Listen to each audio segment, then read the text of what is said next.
નમસ્કાર મિત્રો, વિડીયોમાં તમારું સ્વાગત છે। જી હા મિત્રો, અત્યારે હાલ મોટા અને દુઃખદ સમાચાર સામે આવી રહ્યા છે। તો મિત્રો, સમાચારમાં વાત કરીએ તો હાલ ઉમરેડમાંથી મોટા દુઃખદ સમાચાર સામે આવી રહ્યા છે। ઉમરેડના બેચરી ગામમાં મોહરમ પર્વ નિમિત્તે ગામમાંથી તાજિયા પસાર કરવા વીજ વાયર નડગતરૂપ બનતો હતો। વીજ વાયરને લાકડાના બંબુથી ઊંચો કરવા જતાં વીજ શોક લાગતા 2 યુવકોના મોત થયા છે। તહેવાર પૂર્વ 2 યુવકોના મોતથી ગામમાં ગમગમીનો માહોલ જોવા મળ્યો હતો।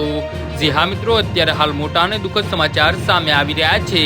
તો મિત્રો, સમાચારમાં વધુ વિગતવાર વાત કરીએ તો ઉમરેડ તાલુકાના બેચરી ગામમાં રવિવારના દિવસે મોહરમ પર્વ હોવાથી શનિવારે રાત્રિના 12:30 વાગ્યાના આસપાસ સમયે તાજિયા પસાર કરવામાં આવી રહ્યા હતા। રાત્રિના સમયે તાજિયા ગામમાં ફરતા હતા ત્યારે તાજિયાની ઉપરથી પસાર થતો વીજ વાયર નડતા બેચરી ગામના રહેતા 2 યુવકો લાકડાના બંબુ લઈને વીજ વાયરને ઊંચો કરતા હતા। જી હા મિત્રો, અત્યારે હાલ મોટા સમાચાર સામે આવી રહ્યા છે। તો મિત્રો, સમાચારમાં વધુ વિગતવાર વાત કરીએ તો તે દરમિયાન અચાનક બંબુમાં વીજ કરંટ ઉતરતા બંનેને વીજ શોકથી જોરદાર ઝાટકો લાગ્યો હતો।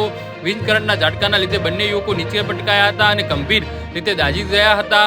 આ ઘટના બાદ સ્થાનિક લોકો દ્વારા બંને યુવકોને તાત્કાલિક સારવાર માટે હોસ્પિટલ ખસેડવામાં આવ્યા હતા, જ્યાં હાજર ડોક્ટરે બંને યુવકોને તપાસીને મૃત જાહેર કર્યા હતા।